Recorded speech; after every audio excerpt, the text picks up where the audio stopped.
Many of you may know that and were collaborators with us, that we have done the HENIVOT 1, the first study that regarded and focused on COVID-19 patients with acute respiratory failure and published with many of you as authors or co-authors into the JAMA.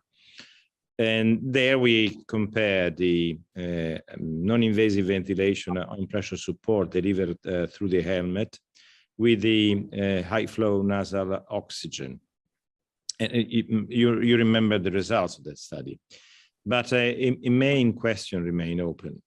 If the use of the helmet in CPAP mode in alternative to pressure support may represent an advantage or a disadvantage. We do not know if one of the two is better with respect to the other. And then, as the Andrea, Luca, and Domenico will explain you the details of the protocol, the idea was to compare three different arms, one with a patient ventilated in pressure support with the helmet, another group receiving CPAP, always through the same interface, and the third one with high flow oxygen therapy. All patients in acute respiratory failure, some of them, but not exclusively focus on COVID-19. Said that as a general introduction, and thanking you for the participation and the enthusiastic collaboration we got during the first trial, hoping that we can replicate exactly the same success that the previous study had. Said that, I leave the scene to the Andrea and Domenico, please. So thank you very much, Professor Antonelli. It's my great pleasure to give you a few words to start this kickoff meeting of the HENIVOT 2 trial.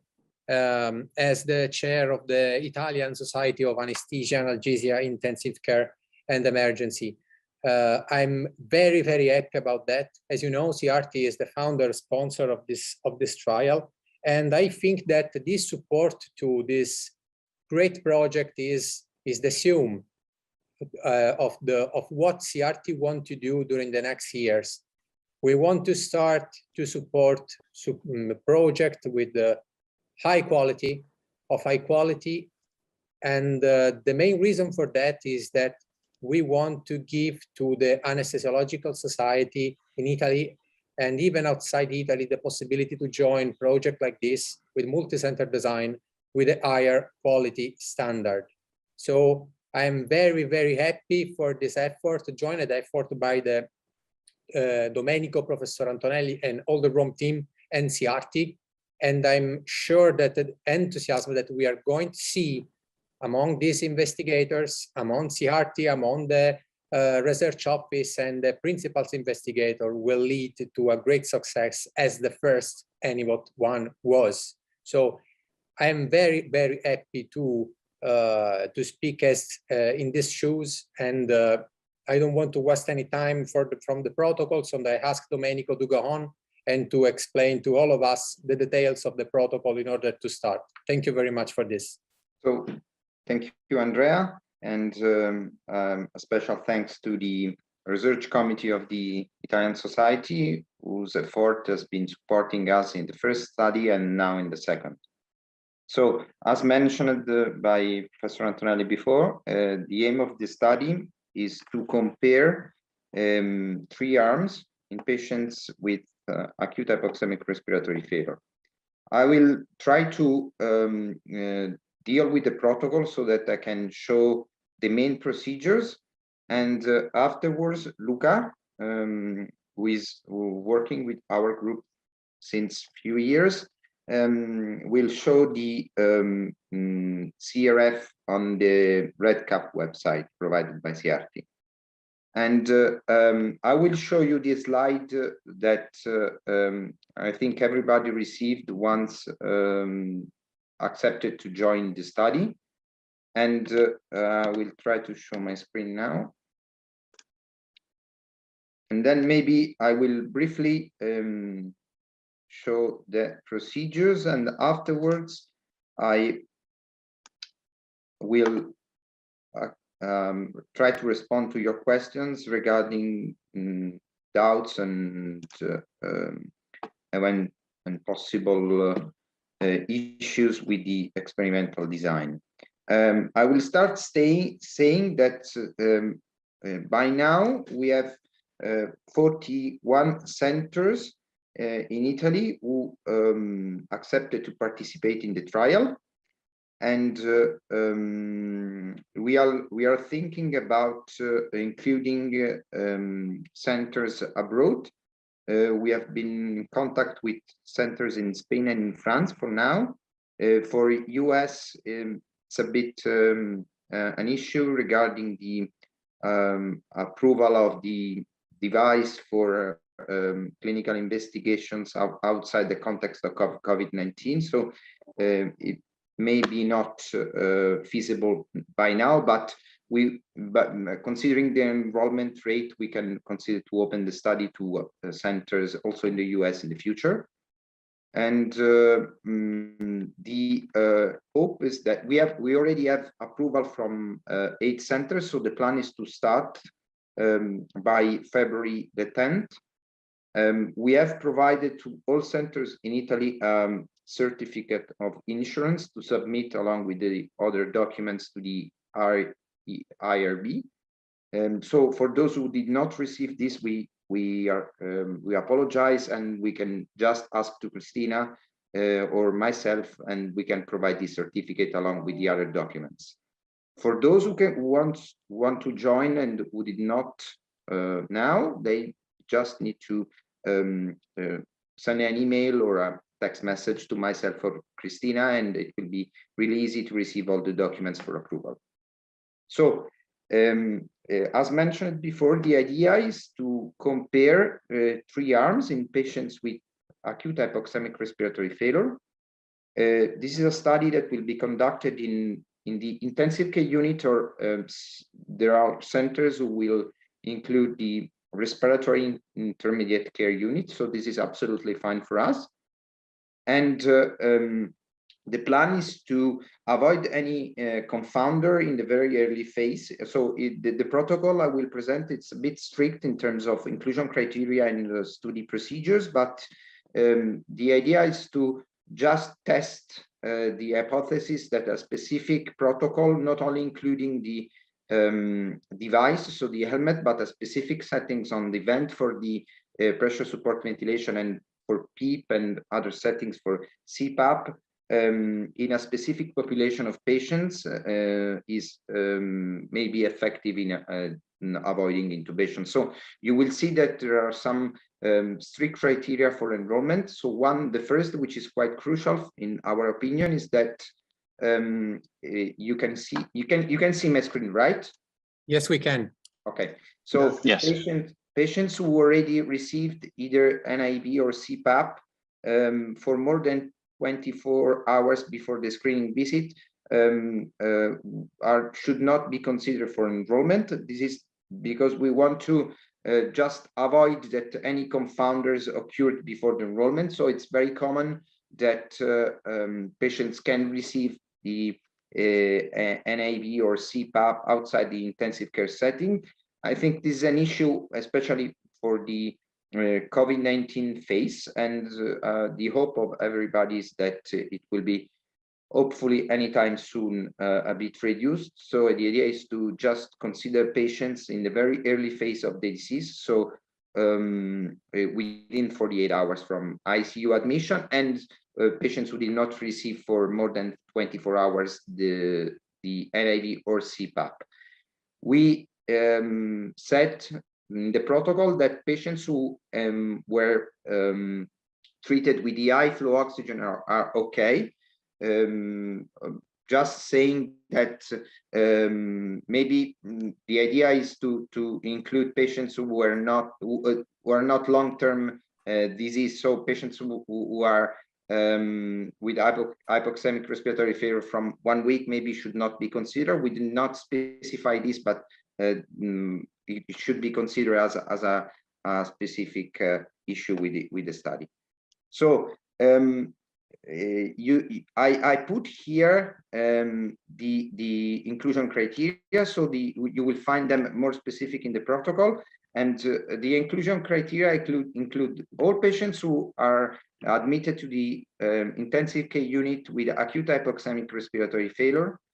And the idea is that we would like to focus on patients with pneumonia, and exclude patients who have acute hypoxemic respiratory failure due to decompensated heart failure or acute. Yes. Okay. So exclude patients who have acute exacerbation of COPD. And afterwards, you will see here that patients, in case of the absence of exclusion criteria, you will see here that are explained here in details.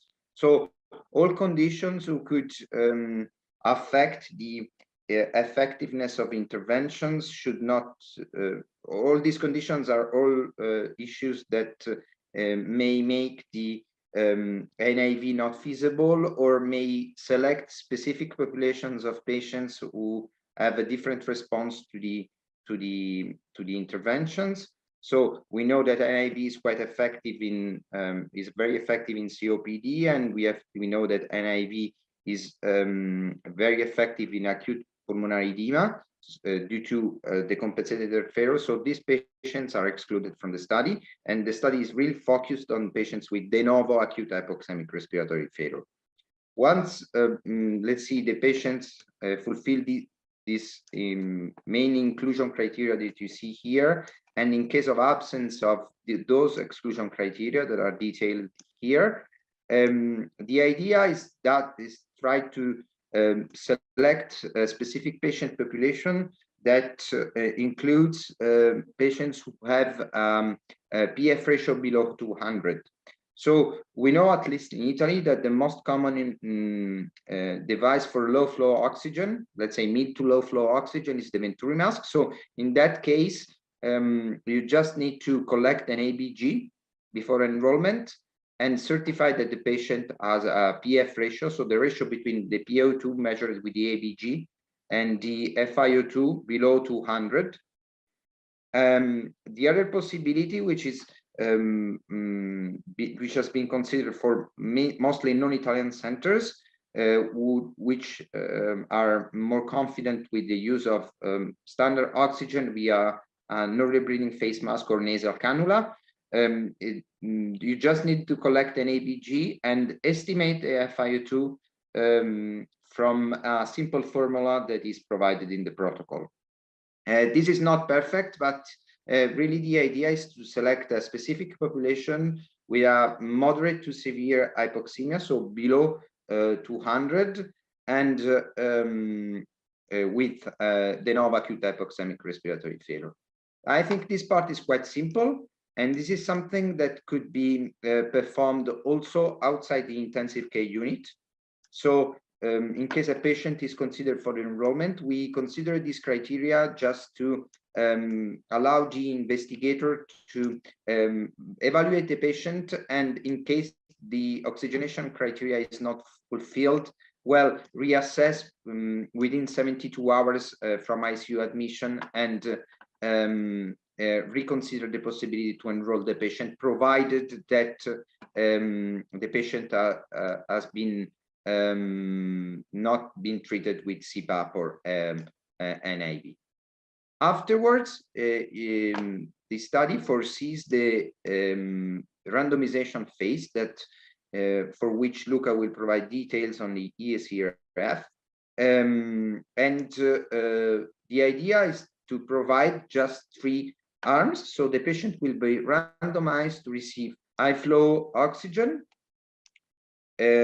Settings are quite simple for that tool. So this is very common settings to apply in clinical practice and in randomized trials. So the maximum tolerated flow, you can use the HENIVOT, you can use other, we don't care about the brand providing the high flow oxygen. So the idea is just to provide the heated and humidified high flow oxygen through nasal cannula. The humidification chamber temperature can be set according to patient's comfort. And the only advice for this group is just to titrate the FiO2 to obtain the SpO2 between 92 and 98%. And you will see that also the weaning from high flow oxygen will be standardized. So the capability of the patient to breathing unassisted from high flow oxygen is standardized, and this is a simple test that we applied in the first study, and also in another study in the post-extubation phase, and we found it really easy to apply. We don't need the ABG, and to be weaned, the patient has to maintain a respiratory rate below 25 breaths per minute, and with a normal SpO2 and an FiO2 below 40%, with the high flows lowered to 10 liters per minute. After high flow, any device is allowed, so Venturi mask or low flow oxygen. Going to the CPAP group. So the idea is to provide the helmet CPAP with the high flow generator. I understand this may not be feasible in all centers and in the clinical setting. So we accepted also a Venturi system, which is really common for the helmet CPAP, can be applied. And the only suggestion that we provide, which really is common with the setting of helmet CPAP, is to have a CPAP valve generating a PEEP equal or greater than 10 centimeters of water. So we specify in the protocol that 10-12 centimeters of water, which is the most commonly applied setting for the helmet CPAP, is allowed. And the FiO2 titrated for the same SpO2 target as in the high flow oxygen arm. What we really suggest, and I will go with this afterwards, because it includes both the helmet PSV and the helmet CPAP. I will go briefly to the helmet PSV, and you will see that we try to replicate the settings that we somehow showed to be possibly effective in these patients. So PEEP between 10 and 12 centimeters of water, pressure support between 10 and 14 centimeters of water, and to titrate it to obtain a peak inspiratory flow of 80-100 liters. We obviously do not care about the tidal volume, since the tidal volume that we measured with the helmet PSV is not reliable estimate of the tidal volume of the patient. So for those who are not confident with this technique, it's quite simple. You put in the patient with the helmet, you connect to the vent, and you just remove the alarms on the tidal volume, because we will see huge tidal volumes. It's 1 liters, 1.5 liters, also 2 liters, but this is the volume that is inflated in the system, and is really not an estimate of tidal volume of the patient, which can be even quite low. What we suggest is the faster pressurization time. So the rise time of the pressure support, which according to the vent you choose, should be shorter. So the shorter pressurization time, so the fastest rise time in the pressure support, or the inspiratory maximum time. This is a cycling of criteria in case of leaks, which should be, if possible, and if the ventilator allows to do it, with the specific NIV module of 1.2 seconds. What we suggest, and we showed that this can be a good solution, since the patient breathes the air inside or outside, is that we don't need the humidification in this system. So the absence of humidification with a B-tube circuit, which that are provided in all the devices that are sold, are definitely okay. And again, the FiO2 target should be between 92 and 98%. We want to be really pragmatic in this study. So this is a clinical study, and the idea is that to allow any change in ventilator settings and circuit setup can be achieved by the investigators to improve comfort of the patient. But what we really ask is to maintain a PEEP greater than 10 during the treatment.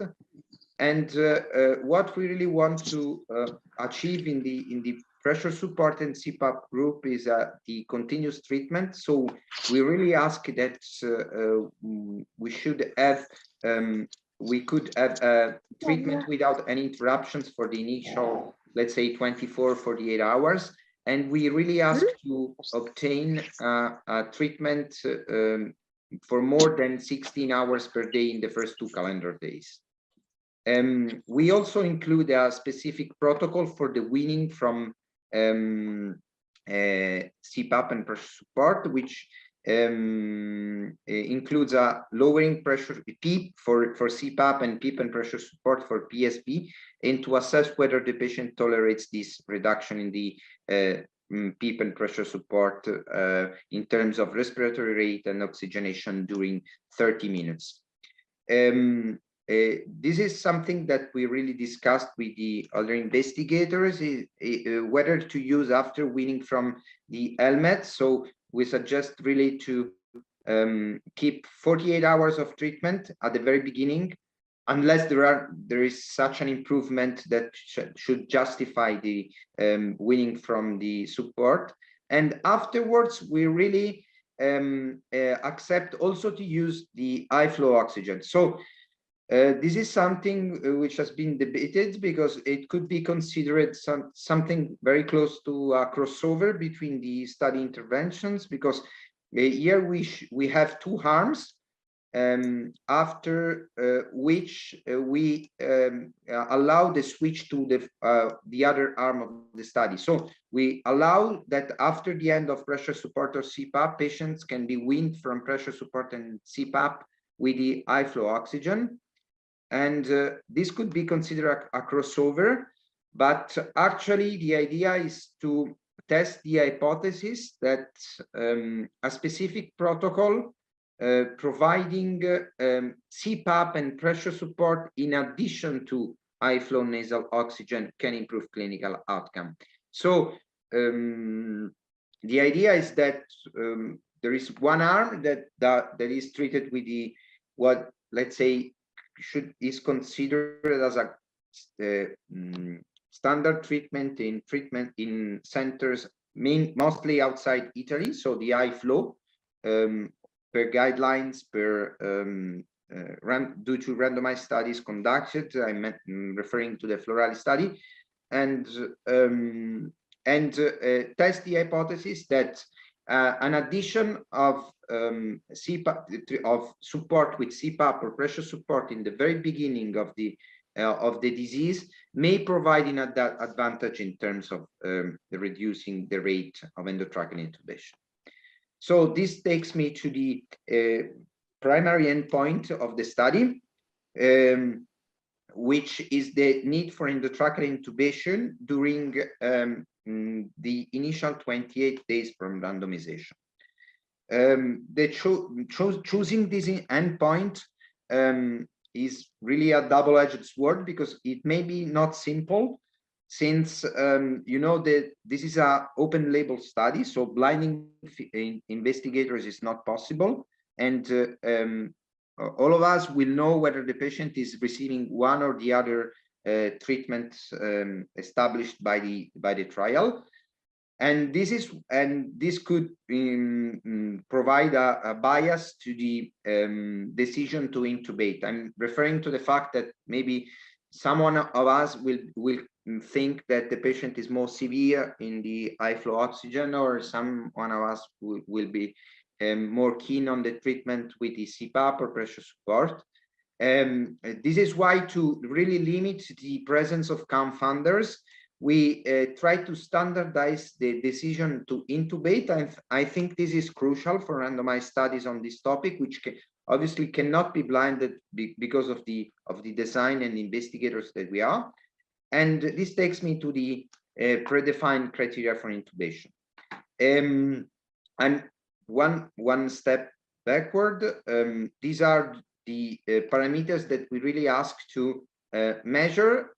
We think these are important also for monitoring the patient, since we know that any non-invasive support technique can be useful in these patients, but we know that we have to monitor them, and what we ask is to perform an ABG and clinical assessment with simple clinical tools like respiratory rate, heart rate, and arterial pressure, with dyspnea and discomfort, 1, 6, 12, 24, 48 hours after treatment start, and then on a daily basis. So regarding the criteria for intubation, it is obvious that the final decision to intubate will be left, as it is unavoidable, to the clinicians, but we try to standardize the criteria for intubation, including the definition of persisting or worsening respiratory failure, defined by at least 2 of the following parameters. So that's dyspnea, so the personal sensation of dyspnea of the patient, respiratory rate greater than 35, lack of improvement in gas exchange, lack of improvement of signs of respiratory muscle fatigue, obviously any clinical event making intubation unavoidable due to reasons maybe different from acute respiratory failure that should be considered in the context of a randomized trial. I'm mentioning those hemodynamic instability and something regarding the mental status of the patient. You will see here that we obviously consider the possibility that during the treatment there can be an event of respiratory acidosis, so increase in PCO2 and pH below 7.35. We know that in these patients maybe the helmet is not the best solution.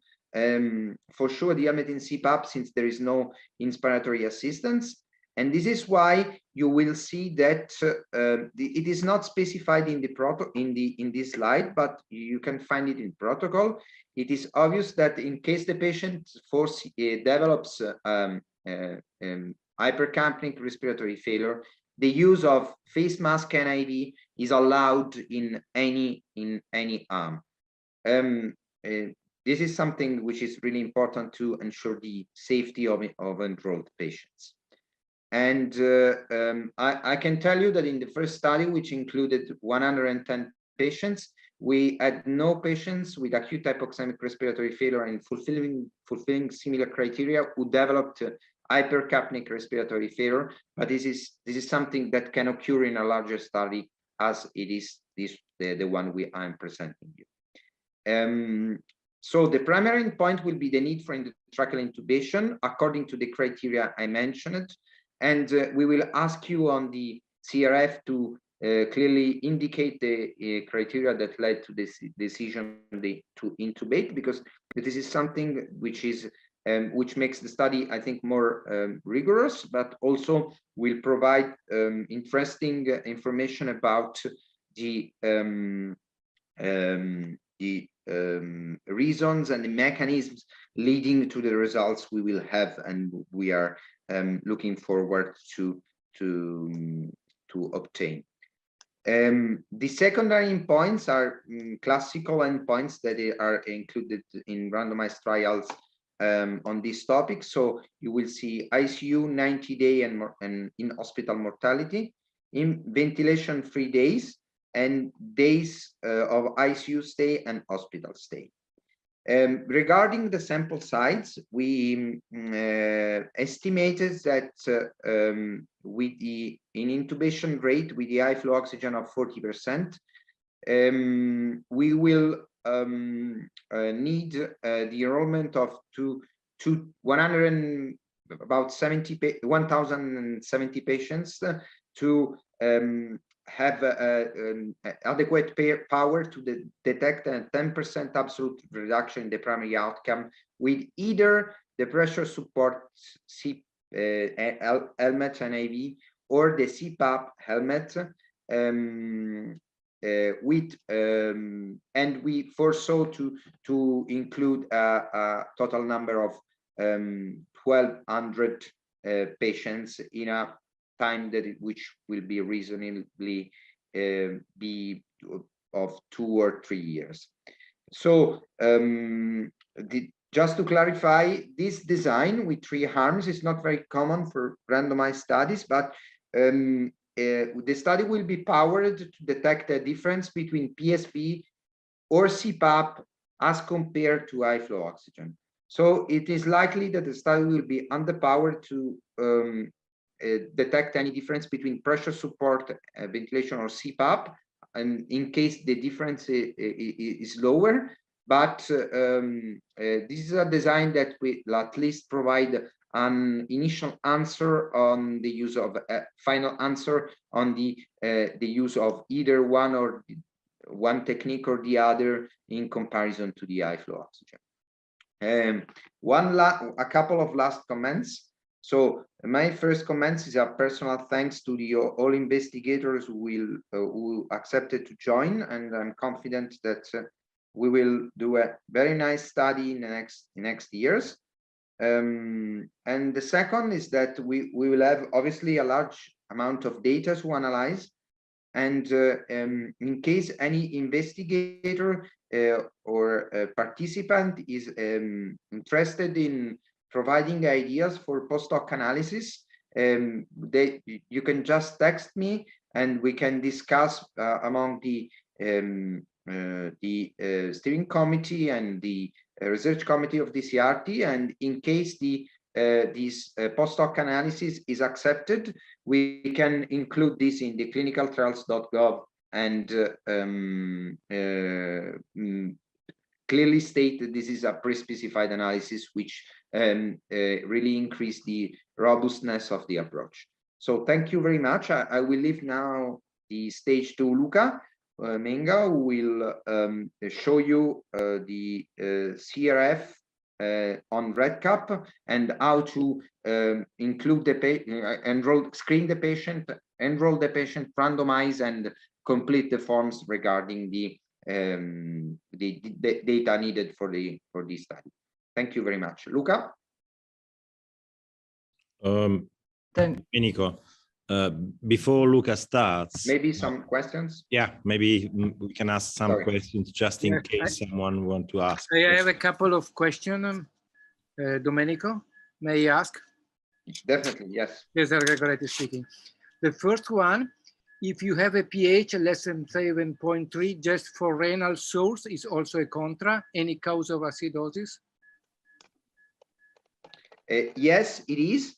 And I did not go in details on this, but you see here that this is a clear exclusion criteria. So metabolic acidosis, any reason for metabolic acidosis is an exclusion criteria for including in the study. Second question, Domenico. Maybe we are comparing 3 kind of support. One with an optimal humidification, that is high flow nasal therapy, and maybe 2 other one that is an issue that is discussed. One with a suboptimal humidification. If I use humidification, is a contra, or can I use humidification if I like? Yes, you can use it, and you see these are suggestions for the settings. But you see here that any change in ventilator settings and interface setup aimed at optimized treatment and comfort are allowed by the attending physician. So this is we try to be as pragmatic as possible. So we just ask to keep a PEEP greater than 10 in both arms, and just to avoid crossovers between the treatments. So what we really ask to avoid is to use NAV in the high flow oxygen group, and to avoid the use of face mask NAV in all three groups, at least unless there is the occurrence of respiratory acidosis. But you can use the setup you prefer. Last, that is the most important question is, we don't advise to use any setting in terms of respiratory trigger. Unfortunately, there is some ventilator that have a default of cycling of 50%. So the risk is to have a premature cycling. Do you like to advise to use a default setting, for example, 25, then it is adjusted to optimize patient comfort and tidal volume, synchrony, and blah, blah, blah? What we suggest is to choose, it's not specified here, but it is specified in the protocol. What we suggest is to be in between 50 and 10%. If the default setting of ventilators cannot be modified, which is, I don't think it's common, but it can happen. What we suggest is maybe go to pressure to assist control and set 1 second of inspiratory time and reduce the respiratory rate. Perfect. And, thank you so much, Domenico. And one other comment on this, I received some concerns by investigators on the use of turbine ventilators for helmet pressure support. So there may be some concerns on this because maybe the rise time is not so good, but our experience with modern turbine ventilators is that they are perfectly fine with the helmet pressure support, so you can use them. Okay, thank you so much, Domenico. Thank you. Grazie. Hi, Domenico. This is Giuseppe Foti. Hi. May I make a few comments? Definitely. Yes, please. Yeah, first of all, we are very happy and enthusiastic to participate in this study. My comment on, I will get back to the question of humidification on helmet CPAP, because we are using very high flow of gases, and depending on which source of gases we are using, meaning if we are using completely dry gases, as we are used to do in ICU, using compressed air and oxygen, they will breathe a very dry gases for a long period of time. And so maybe over there, it is better to use some form of humidification. On the other hand, if you use a normal humidifier, you get the fog inside the helmet. So my question, don't you think would be maybe appropriate to put a very short note, appendix, whatever you want to call it, as we did on a PRISM study, on few technicalities about the use of helmet CPAP in order not to make a mistake? Yes. You understand my, but depends which source of gases you use. If you use a Venturi system, no problem. If you use dry gases, compressed air, you can have a problem. And if you use a turbine in order to drive the helmet, maybe it's not a problem because it's getting air from the outside. That's my first question.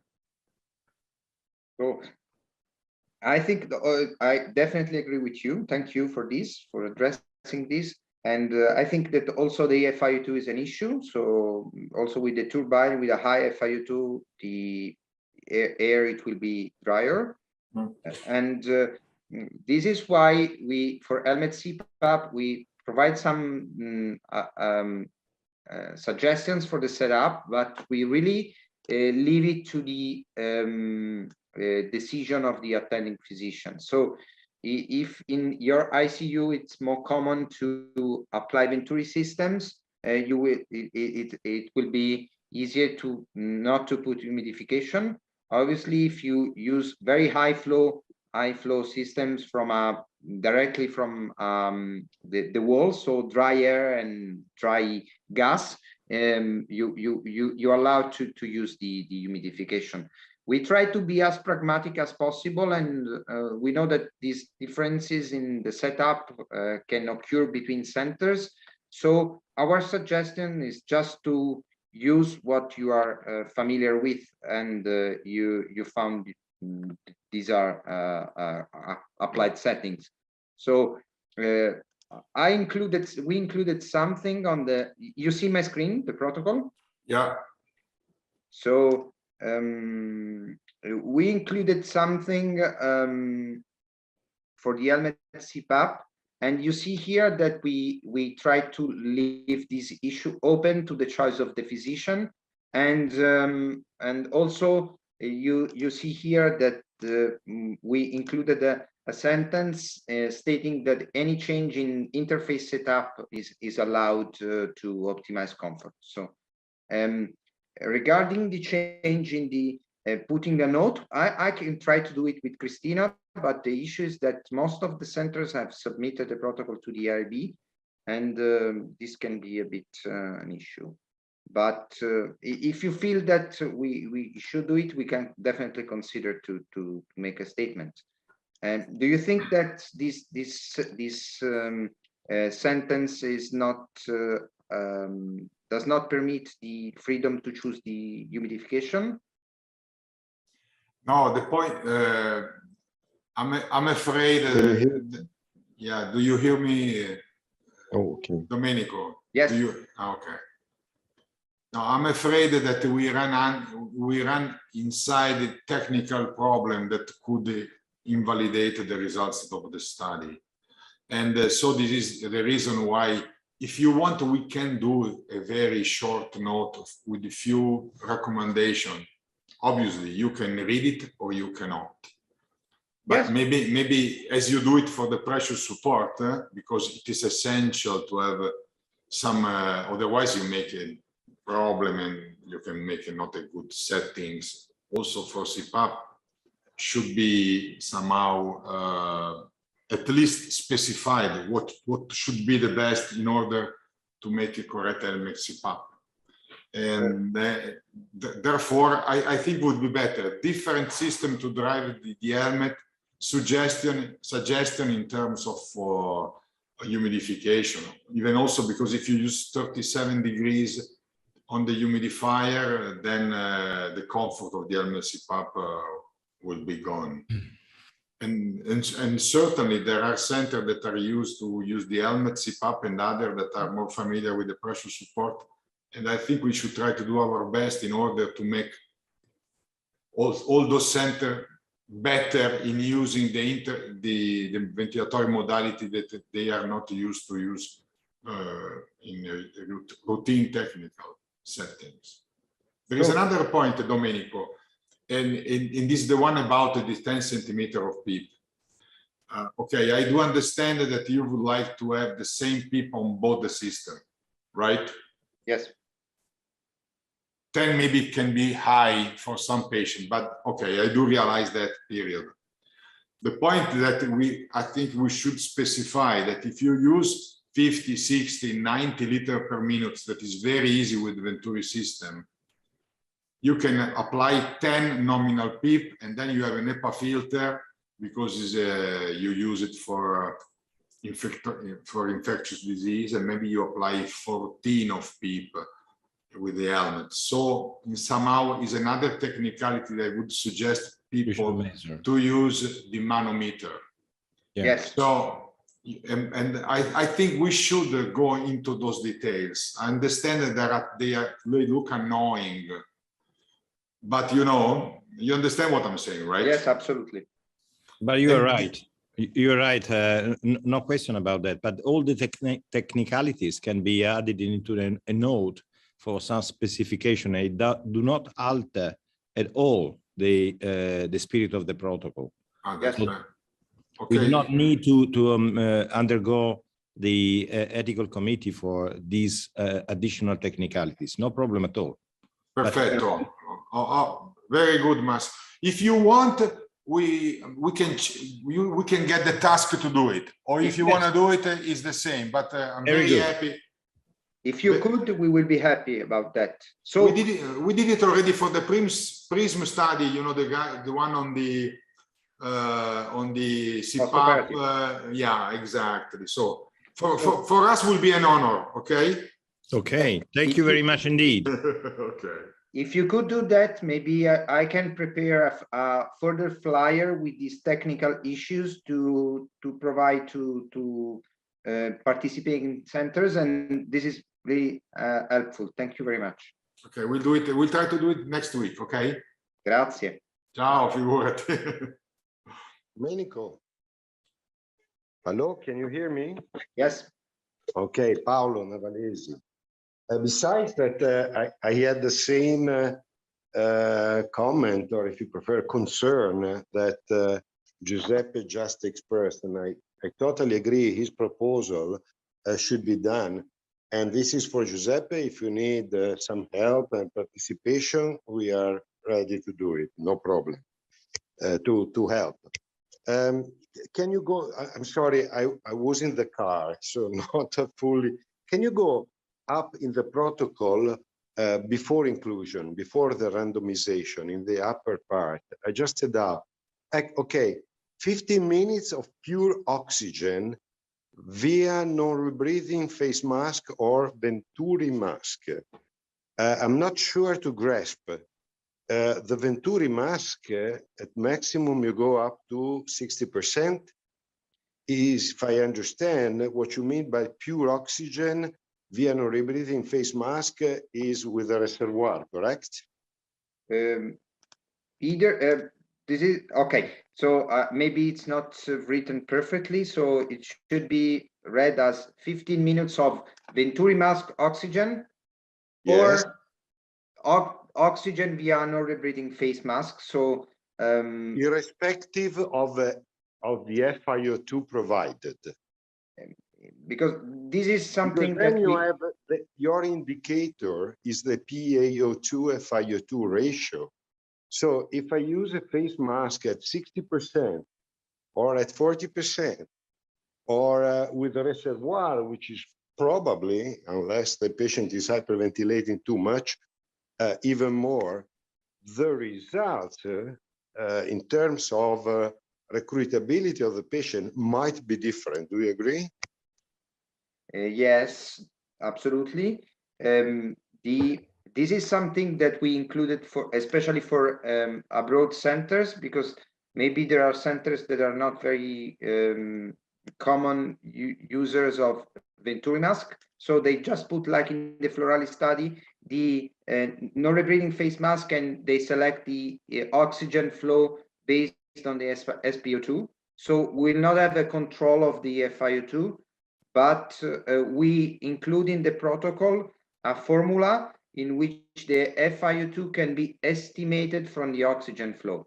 So this is not perfect, we know this, but we try to be as pragmatic as possible, and there are some data showing that this way it allows to estimate the PF ratio in quite reliable manner for including in the study. But I think this really regards centers that are outside Italy, not in so Italy. Otherwise, the Venturi mask is suggested. Yes. Okay. I think it's easier. And because... you don't care of the FiO2 because you correct dividing by the PaO2. Is that correct? Right. I think it's not perfect because the FiO2 cannot be perfect from the Venturi mask. I understand your point of being practical. And I actually had a further small question, but can you go down? Yes. No, I forgot it. Okay, go to the helmet PSV on the right. Just enlarge it a bit. Okay, I'm here.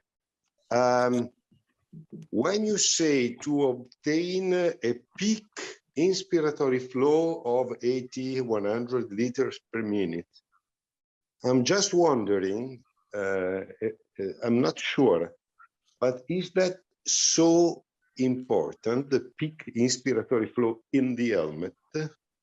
You say yes, because this is what the patient can achieve at the beginning of inspiration or something like this, correct?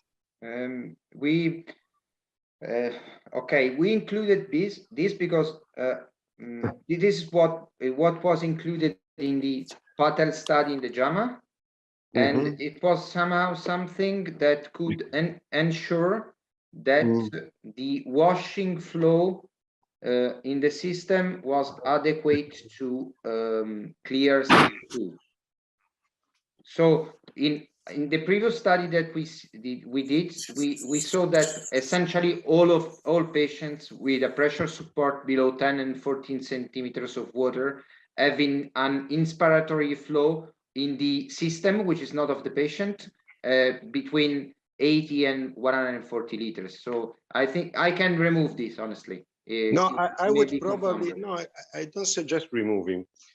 You know, when you set the fastest rate of rise and you provide a pressure support of at least 10, which is fine, in my opinion, you did the maximum you can do to achieve the highest possible flow in the air. Yes. Correct? Okay. And it might be that you go up to 120, 140. So what I would suggest is just to indicate, please check that you have a minimum flow rate of 80, whatever you want. Because in this way, you fugate the possibility that some center, not so expert, say, no, 110, the patient is not following the protocol. You follow me? Yes. And the risk is that they decrease the rate of rise or the pressure. So I would just provide a minimum value, and that's enough. Okay.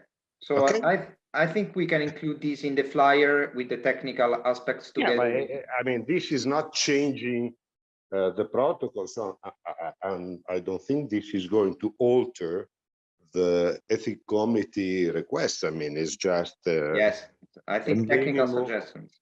A minimal correction. Okay. Thank you. Okay. Grazie. Welcome.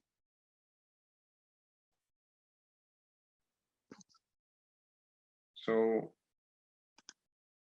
other questions? Maybe not. So, grazie.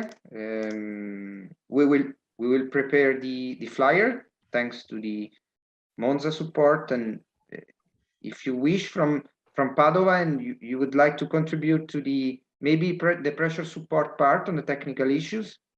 We cannot hear you, Prof. Novalesi. Sorry, I do whatever you need, no problem. Just one additional small question. As far as I understood, but again, I was in the car, I'm not sure I understood well. The comparison is between a flow nasal cannula and the two other systems. Is that correct, or I misunderstood, which is probable? So this is completely a 3-arm trial. So yeah. The patient will be randomized to receive one of the 3 treatments. Okay. But the study is powered to detect a difference between one of the 2 helmet settings as compared to the iFlow. So we could end up being underpowered to detect the difference between pressure support and CPAP.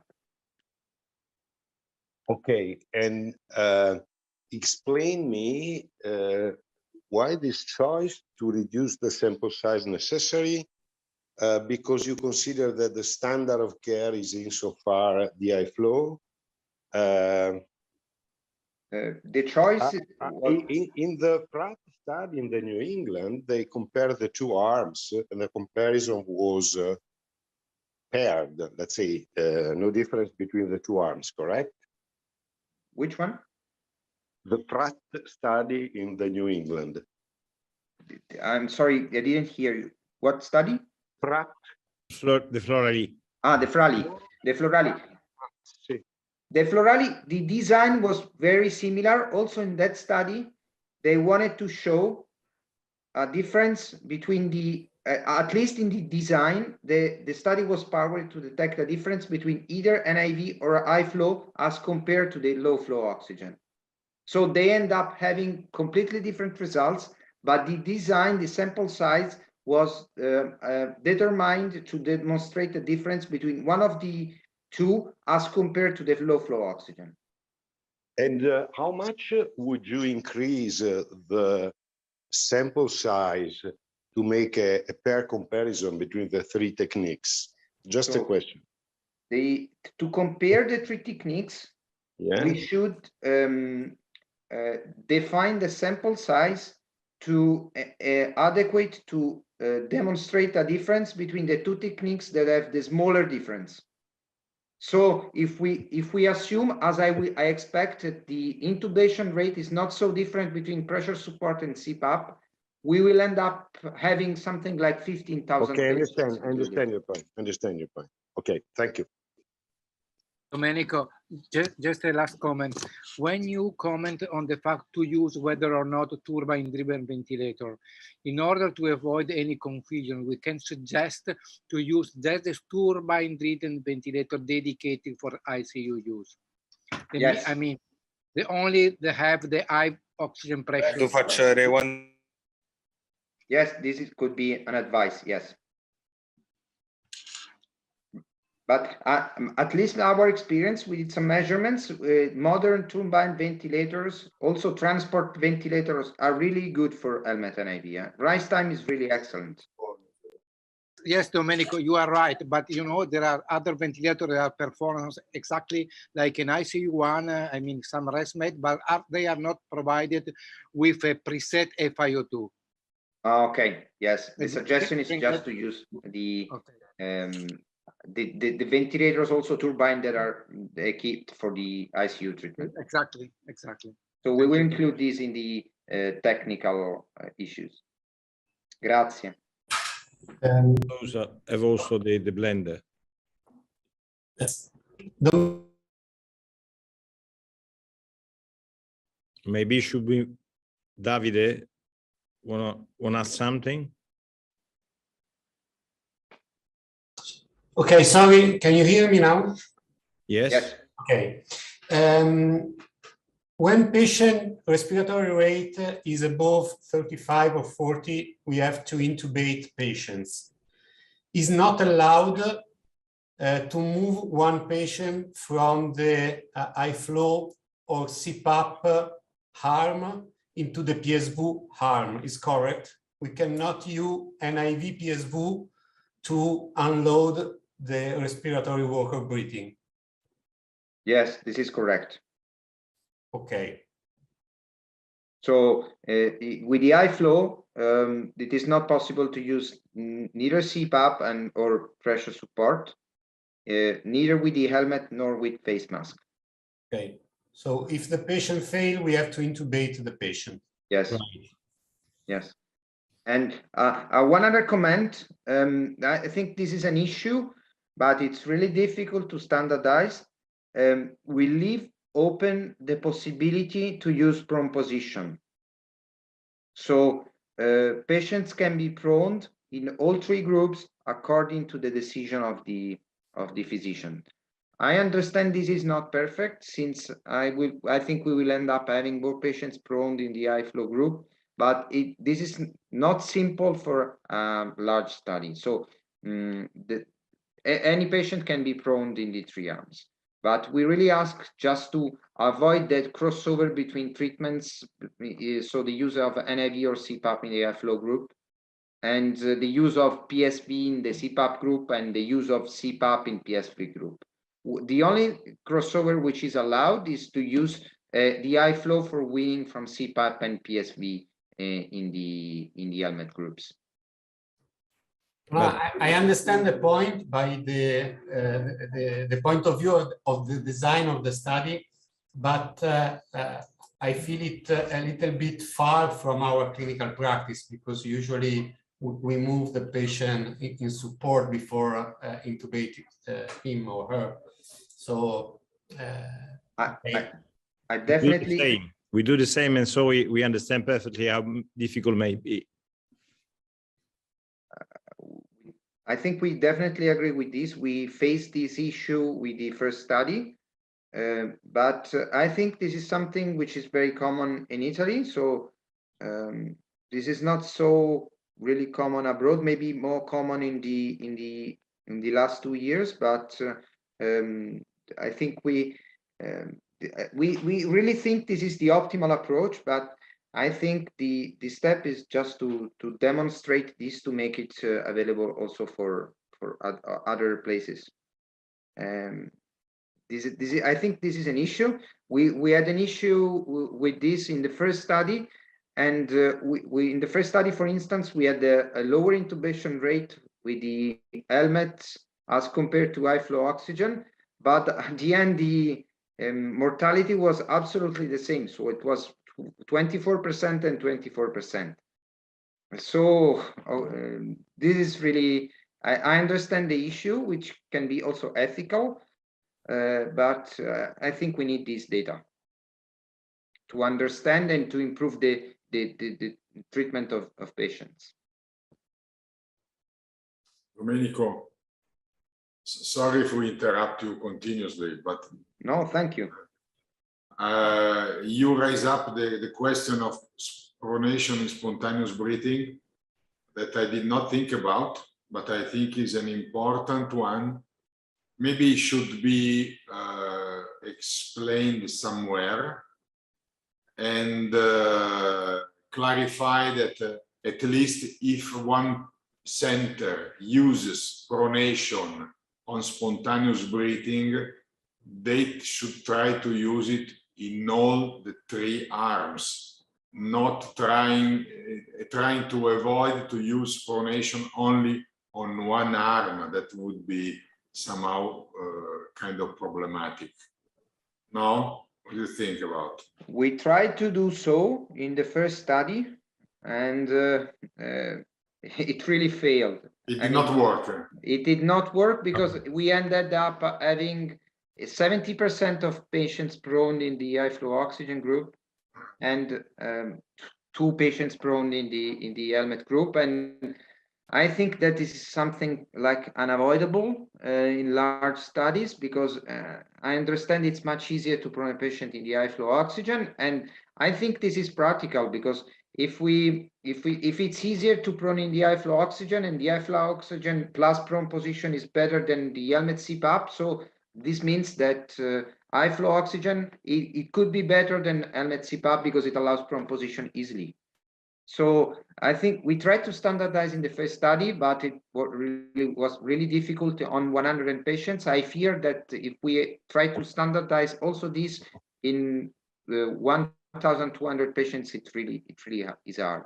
So this is what led to the decision to leave it open. Domenico, sorry, can I interrupt again and respond to both Davide and Giuseppe? For Davide, I think, but Domenico or Max, correct me if I'm wrong, the study assumed that the 3 treatments could be comparable. And so moving from one to the other is not escalation of treatment. Yes. Because actually it wants to prove that whether or not they are comparable and whether or not one is superior. In the future, if there is a sign of superiority, we might consider it as an escalation of treatment. But insofar, there are no proofs. So I agree with the protocol. I think Giuseppe is damn right, as usually. And I think that an idea to overcome this problem of pronation could be that pronation is an attempt for some predefined condition to avoid intubation. In this manner, the need for pronation would become a secondary outcome in a sense. Do you follow me? Yes. Now, I understand that you might say, yes, but people do not prone patients who are in pressure support with the helmet. But we might consider the need for pronation as the outcome and not the effective pronation. I'm not sure you I was clear. Yes. What do you think? So yes, Because we this could. would clear up the issue, because Giuseppe is totally right. It's much easier to prone a patient in high flow or in CPAP rather than in pressure support ventilation, which might in some way alter the final results. I think this was the issue raised by Giuseppe. And I ask also to Giuseppe whether he thinks that this approach might partly overcome the problem. Partly. Well, yeah, anyway, it's a possible solution. It would be difficult to convince the people not to prone a patient when they are awake, because it's a very common. It's becoming not. I think all over it's becoming a very common Giuseppe, practice. but at least you define this subject in this condition met criteria for pronation. Okay. Anyway, at least it's something that we should absolutely collect. That's yes, for sure. We will collect this. I definitely understand this. I think this is a major issue of the study, at least nowadays.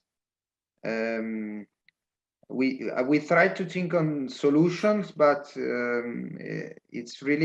it's not easy because, as I said before, if you standardize this, you end up having, I think, different use of it anyhow. Yeah, but Domenico, defining the number of patients who meet criteria for pronation, still, I mean, in Nottingham, they say piuttosto che una gotela me piuttosto. And at least you connotate the problem. And then, pragmatically, you will report how many patients were prone. And I would not have a problem as a reviewer to accept in the discussion this. We did all the possible to avoid that, but probably were practical problem, changing the practice in the 3 different settings and so on. Okay. But at least to define how many patient meets criteria for. Okay, this is something that is included in the protocol. I think so. I mean, as a secondary or tertiary outcome. But as soon as this is clearly specified in the end, there shouldn't be a major issue. It's a fact. And we'll see how it will be distributed into the population. Okay. Maybe we can move on and leave the stall to Luca.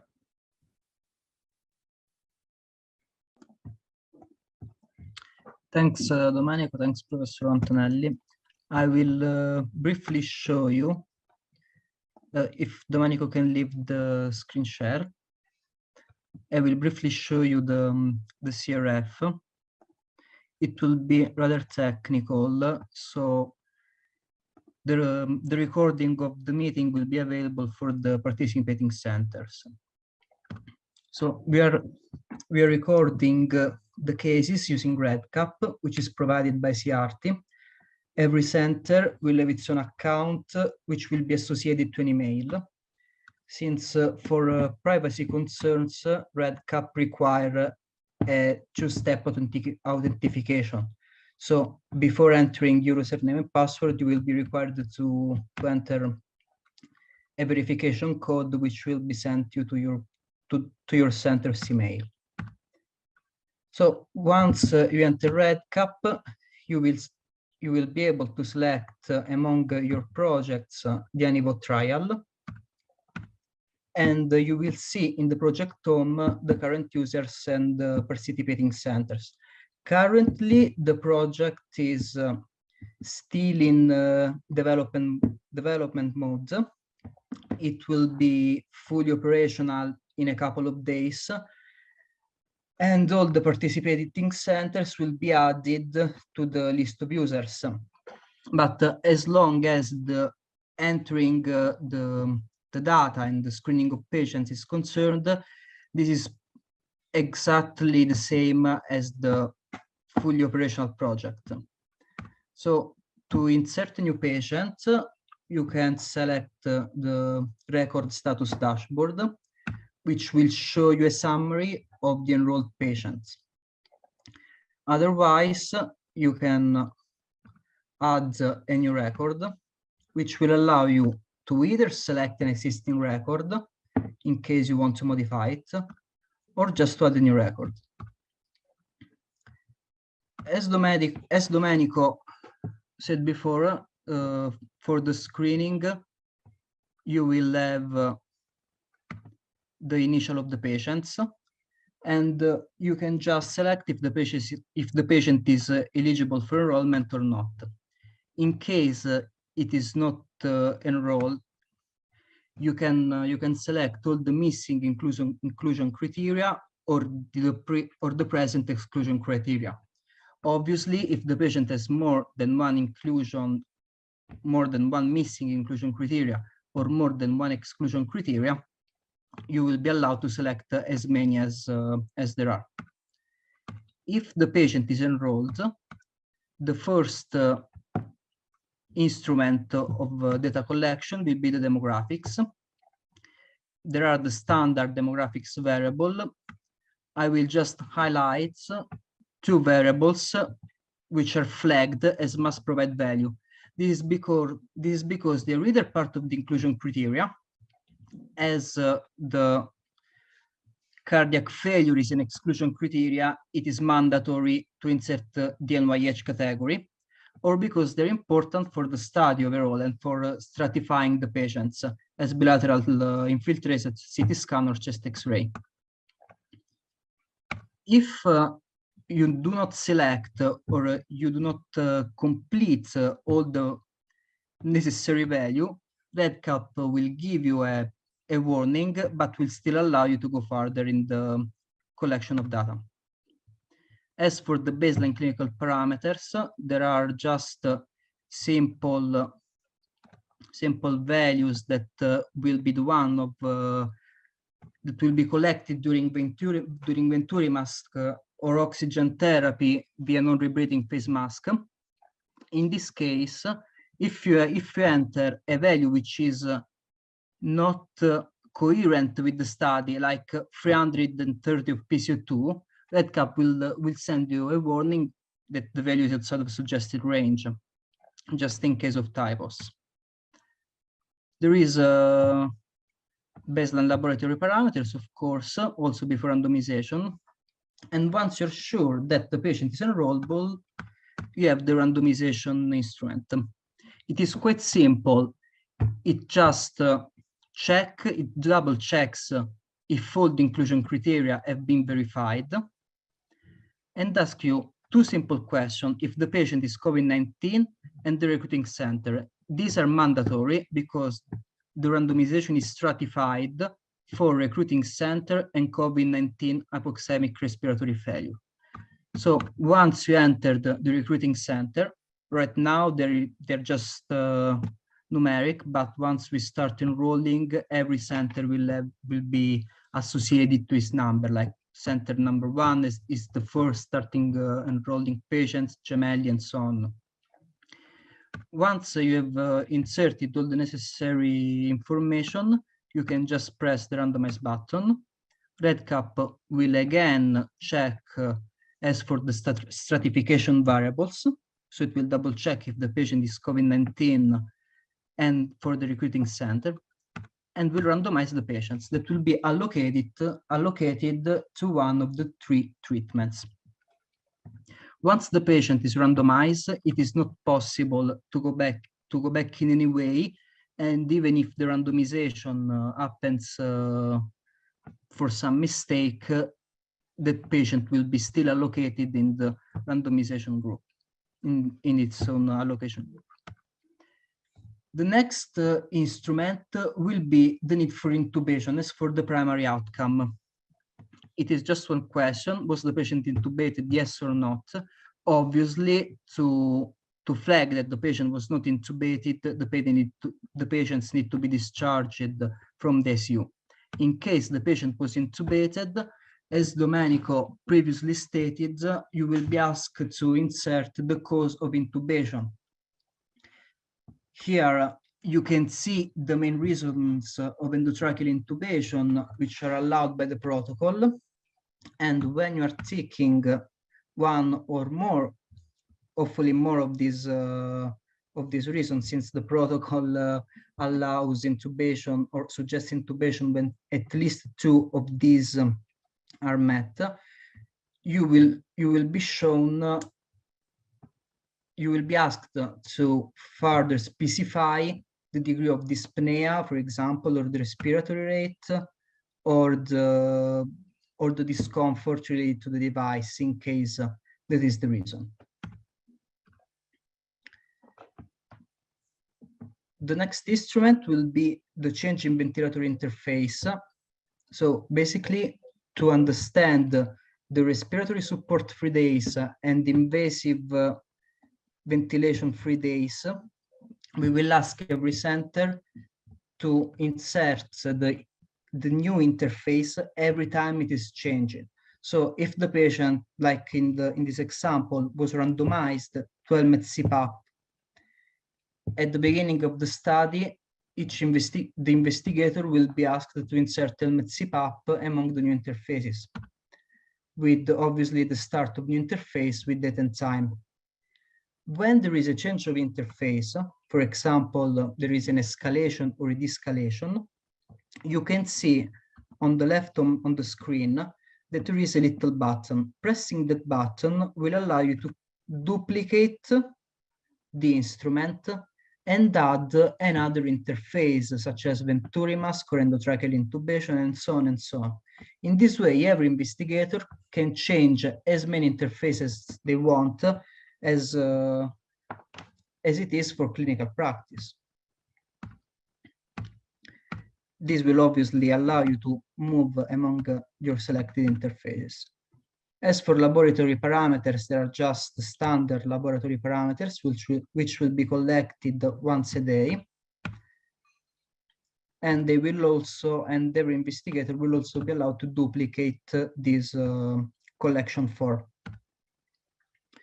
So ventilatory management and clinical parameters. As here you have what in the infographic of the study are the main information regarding the patients. So you will have if the patient is intubated or not, and standard DBG's values, as well as the respiratory rate and blood pressure and heart rate. In case the patient was intubated, and so during the daily visit you select that the patient was intubated, the type of ventilation and ventilatory setting will appear. So you will be able to select which kind of ventilatory setting the patient is undergoing, and exactly what are the tidal volumes, as well as the PEEP and the plateau pressure and so on. In case the patient is not intubated, on the other hand, you will be asked, according to the group, to select the interface that the patient is receiving. Specifically, if the patient is allocated in the helmet CPAP group, you will not be allowed to select helmet NIV. It will be the same for helmet NIV or helmet PSV. You will not be allowed to select helmet CPAP, as well as for the flow. Obviously, in case you select that the patient is still ongoing helmet CPAP, you will be asked the PEEP values and the CPAP fresh flow and humidification in order to make the treatment clear for the readers, basically.